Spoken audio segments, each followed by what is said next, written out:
Hello everyone, আসসালামু আলাইকুম। সবাই কেমন আছেন? আশা করি ভালো আছেন। কড়াইতে পরিমাণ মতন তেল দিয়ে পরিমাণ মতন লবণ দিয়ে ভালোভাবে নাড়াচাড়া করে নিয়ে একে একে সব ডিম কড়াইয়ের ভিতরে দিয়ে ভালোভাবে ভেজে নিয়ে নিতে হবে, যেন লবণগুলো ডিমের সাথে লেগে যায়।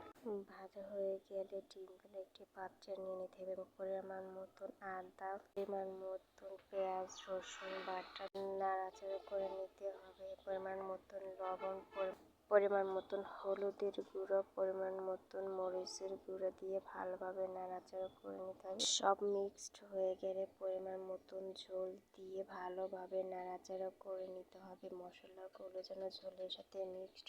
এরপর দুটো তেজপাতা দিয়ে ভালোভাবে নাড়াচাড়া করে নিতে হবে। ঝোল টেনে গেলে পরিমাণ মতন আবার ঝোল দিয়ে ভালোভাবে নাড়াচাড়া করে নিতে হবে। মশলার ভিতরে দেশি বুট, আলু একসাথে দিয়ে দিতে হবে। এরপর ভালোভাবে নাড়াচাড়া করে নিয়ে পরিমাণ মতন ঝোল দেওয়ার শেষে ভালোভাবে নাড়াচাড়া করে নিতে হবে এবং কড়াইতে লেগে না যায় সেদিকে খেয়াল রাখতে হবে। আবার পরিমাণ মতন ঝোল দিয়ে সুন্দর করে নাড়াচাড়া করে নিতে হবে।